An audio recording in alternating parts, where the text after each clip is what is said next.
26-րդ գլուխ անոնց համար 2 Աստծո դատը ընդդեմ Հայաստանի կյանքի խոսքաղանդի եւ նրա պարագլուխներ Արթուր Սիմոնյանի, Բագրատ Բեկչյանի, Արմեն Լուսյանի, Էդուարդ Պետրոսյանի եւ այլոց, որոնք երկար տարիներ վարում են հակահայկական, հակաազգային, հակաքրիստոնեական, հակավանդույթային եւ հակաբարոյական գործունեություն, միտումնավոր ուղված հենց հայ ազգին բնորոշ հատկանիշները ոչնչացնելու նպատակին։ Վերջնական ջախջախիչ սենսացիոն պայթյունը Աստծո լույսի, որը բացահայտում է ազգուրած Արթուր Սիմոնյանի եւ կյանքի խոսքաղանդի հակահայկական, հակաազգային, հակաքրիստոնեական, հակավանդույթային եւ հակաբարոյական գործունեությունը։ Այս անոնսում ներկայացնում ենք փաստեր, որոնք ապացուցում են, որ կյանքի խոսքաղանդի բոլոր պարագլուխները իրենց պիղծ եւ կործանիչ հակազգային գործունեությունը միտումնավոր ուղղել են հայ ազգի քրիստոնեական հավատքի եւ կրոնի դեմ, հայ ազգի յուրովիության եւ առանձնահատկության դեմ,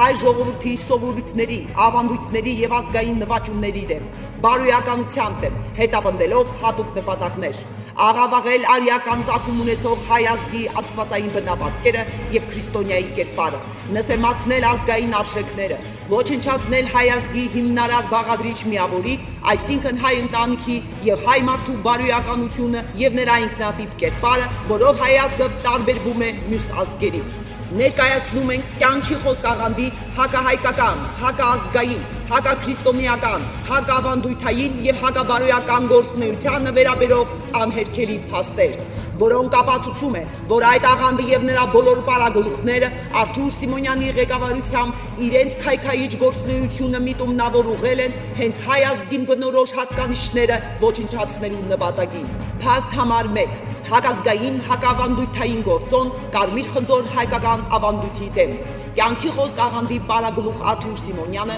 հակավանդույթային պրոպագանդա է վարում Կարմիր խնձոր հայկական ավանդույթի դեմ ասելով.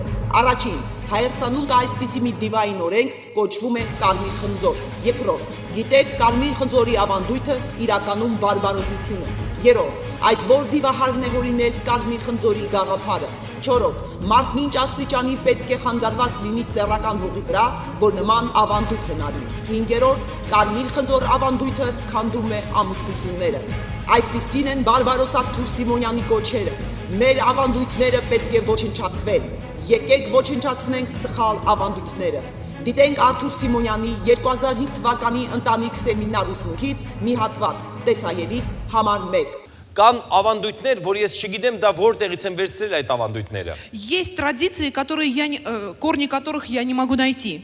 Թե իրականում այդ ավանդույթները որտեղ են գտնվել։ Откуда они появились? Հայաստանում կա այսպիսի մի դիվային օրենք։ В Армении есть такой бесовский закон. Կոչվում է Կարմիր խնձոր։ Գիտեք, դա բարբարոսություն է իրականում։ Это язычество в действительности. Փաստ համար 2. Հակազգային հայատյաց գործոն Արթուր Սիմոնյանը հայ ժողովրդի ցեղասպանության վիշտը համեմատում է Կարմիր խնձոր ավանդույթի հետ։ Արթուր Սիմոնյանը գտնում է, որ հայի աչքերը թաղծոտ են ոչ թե ցեղասպանության, այլ հայկական ավանդույթների եւ հատկապես Կարմիր խնձոր ավանդույթի պատճառով։ Մեջբերում Արթուր Սիմոնյանի ընտանիք գրքից։ Մի ամերիկահայկին գիրք է գրել այն մասին, թե ինչու են հայի աչքերը թաղծոտ, որտեղ նա ապացուցել է, որ դրա պատճառն այն է, որ մեր հայերը ապրել են ցեղասպանություն։ Ոմանք ինձ որն է իմ կարծիքը այդ գրքի մասին։ Ես նրանց պատասխանեցի, որ չեմ կիսում այդ կարծիքը, որովհետև այսօրվա սերունդը չի եղել ցեղասպանության վկան, բայց ծնվում է թաղծոտ աչքերով։ Ինչն է պատճառը։ Պատճառը մեր ավանդույթներն են։ Ինչ բարոյական իրավունք ունի Արթուր Սիմոնյանը 1915 թվականի ցեղասպանության ցավը տեսած ազգի տառապանքն արտահայտող աչքերի թախիծը համեմատել ազգային ավանդույթների հետ։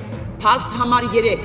Հակազգային հակաեկեղեցական գործոն Հայաստանյանց առաքելական եկեղեցու կանոն կուսի պսակի եւ հալավի օրհնության դեմ, այսինքն հարս ու փեսայի հարսանյան զգեստների եւ զարդերի օրհնության եւ հագցնելու կարգ ու կանոնի դեմ։ Արթուր Սիմոնյանը դեմ է կուսի պսակի կանոնին եւ ծաղրանքով է ներկայացնում հարսանյան զգեստներ հագցնելու արարողությունը, այն համարելով ռիտուալ։ Իդեպ, ռիտուալը կախարդական կուրքաբաշտական ծիսակատարություն է։ Ինչի պետք է հարսի շորը գնան ուրիշները հագցնեն։ Почему одежду невесту должны облачать другие люди? Միթե տաղճիկը հագնվել չգիտի։ Неужели эта девушка сама не умеет одеваться? Շատով հավաքվում են Собираются огромным количеством անծանոթ людей. բարեկամներ, незнакомые родственники, երգում են поют եւ ռիտուալ են կատարում իմ վրա։ и совершают какой-то ритуал надо мною.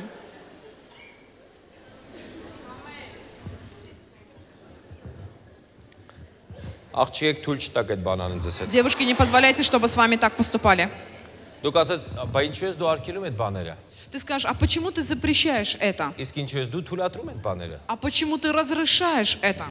Հայաստանի կյանքի խոսկաղանդը եւ նրա բոլոր պարագլուխները Արթուր Սիմոնյանի ղեկավարությամբ իրենց հակահայկական քարոզներով դեմ են դուրս գալիս հայ առաքելական եկեղեցու դրույթներին եւ ծիսակարգին, ըստ որի յուրաքանչյուր հարս եւ փեսա հակել են օրտնված հագուստեր։ Հայաստանյանց առաքելական Սուրբ եկեղեցու 7 խորհուրդները գրքում նշվում է պսակ ամուսնության խորհուրդը, որի երկրորդ մասում կանոն կույսի պսակի մանրամասնորեն նկարագրվում է հարսին ու փեսային հագցնելու ծիսակարգը։ Մեջբերում գրքից Հալավի օրհնությունից հետո մասնավոր երգերով տղամարդիկ հագցնում են փեսային կանայք հարսին։ Փաստ համար 4 հակազգային հակաբարոյական գործոն հայ ազգի բաղադրիչ միավորի ընտանիքի բարոյականության դեմ եւ անհատի ինքնատիպ եւ բարոյական կերպարի ձևավորման դեմ։ Արթուր Սիմոնյանը իր ընտանիք սուտ ուսմունքի մեջ պրոպագանդում է սեքսուալ ազատություն, ասելով.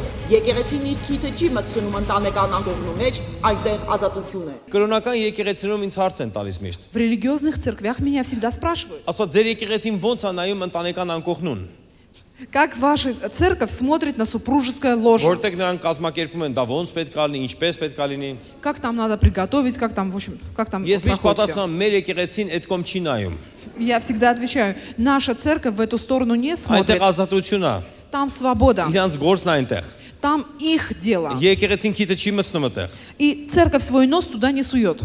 2012 թվականի հոկտեմբերի 19-ից 21-ը Արթուր եւ Լուսինե Սիմոնյանները Ծաղկաձորում կազմակերպել են խաղաղության վերականգնում ընտանիքում ընտանեկան համաժողովը, որի հիմնական թեմաներն էին ընտանիք եւ հարաբերություններ, ընտանիք եւ ինտիմ կյանք։ Այդ սեմինարներում սովորեցնում են, թե ինչպես պետք է ամուսինները իրենց պահեն սեքսուալ կյանքում։ Եկեք լսենք, թե ինչպիսի սանձարձակ արտահայտություններ է անում Արթուր Սիմոնյանը ամուսինների ինտիմ հարաբերությունների մասին իր քարոզի մեջ, որը տեղի է ունեցել 2010 թվականին Երևանում կանանց կոնֆերանսի ժամանակ։ Մեկ անգամ ես ոնց որ մի հատ տղամարդ ուզում էր ինձ սպաներ։ Ասի հետո ինչ եմ արել այդ տղամարդը, որ ուզում է ինձ սպանի, որ հետո ես իմացա, լսեցի մի քիչ մտածեցի, ասի ես եք սպանեի։ Պատկերացրեք խեղճերը հանգիստ իր տանը ապրում են, խաղաղ, հետո այդ կինը ապաշխարում, հա։ Ու ամեն օր գնում է, մեր հովը ասեց սենց պետք է լինի, մեր հովը ասեց սենց պետք է լինի, մեր հովը ասեց դու ինձ պետք է սենց սիրես, մեր հովը ասեց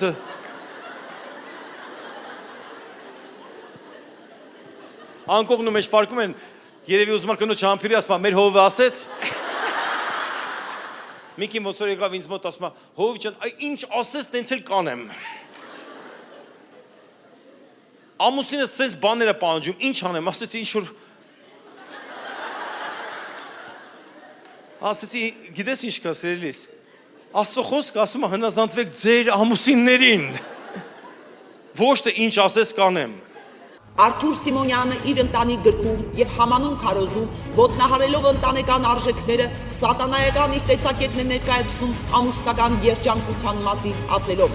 Եթե մեկը ինձ ասի, որ ամուսնությունը երջանկացնում է, ես կապացուցեմ, որ փողն է մարդուն երջանկացնում։ Ոչ մի ամուսնություն դեռ ոչ մեկին չի երջանկացրել, որովհետեւ ամուսնությունը չունի իշխանություն։ Մի ամուսնացիր սպասում որ դրանից հետո երջանիկ կդառնաս։ Не вступай в брак с ожиданием того, что после этого ты будешь счастливым. Ամուսնությունը երբեք ոչ մեկին չի երջանկացնում։ Սուպրուժество никого не делало счастливым. Եթե մեկը ինձ ասի, որ ամուսնությունը երջանկացնում է, Если кто-то мне скажет, что супружество делает счастливым, ես կապացուցեմ, որ փողն է մարդուն երջանկացնում։ я докажу, что деньги тоже могут осчастливить человека. Սիրելիս, ոչ մի ամուսնություն դեռ ոչ մեկին չի երջանկացրել։ Возлюбленные, ни одно супружество никого еще не делало счастливым. Որովհետև ամուսնությունը չունի իշխանություն։ Потому что брак не имеет этой власти.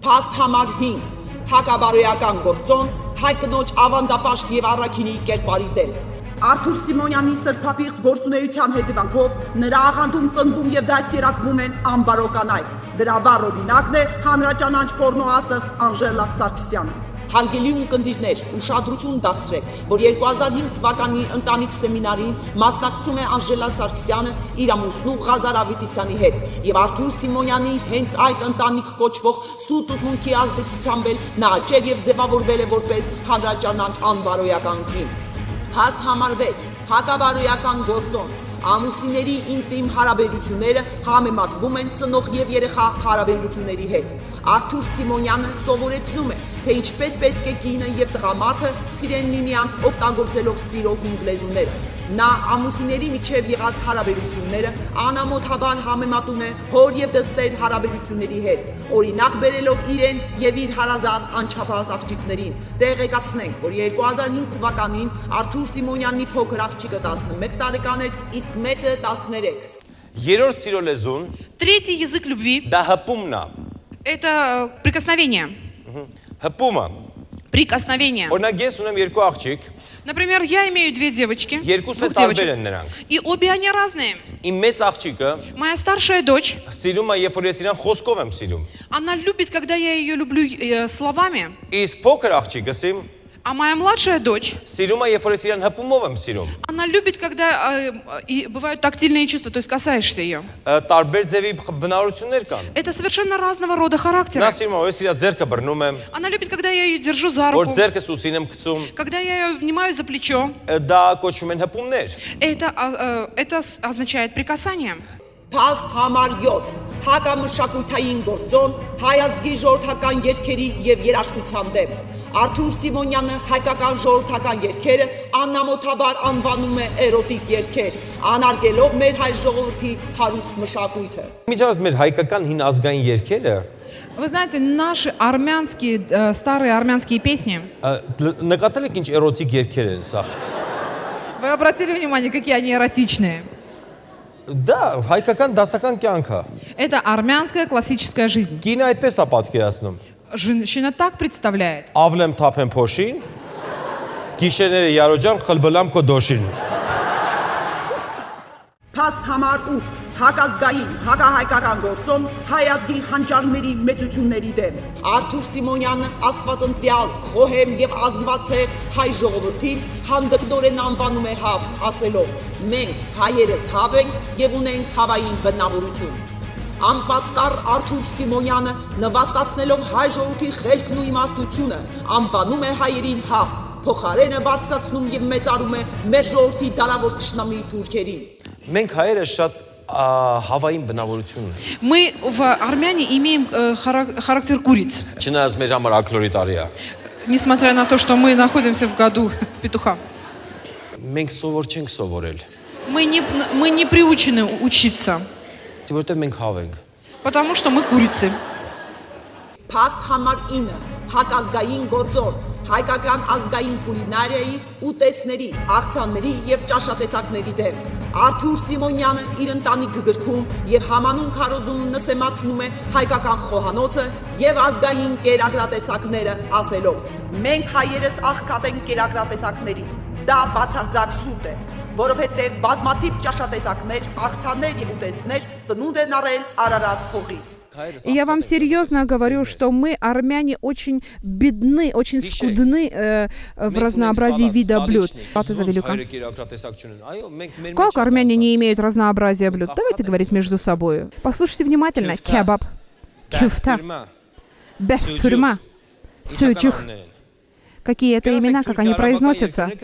Пойдите в Турцию, арабские страны, и Спас, вы увидите это все нации там. Скажешь, но долма, голубцы. Послушайте, толма.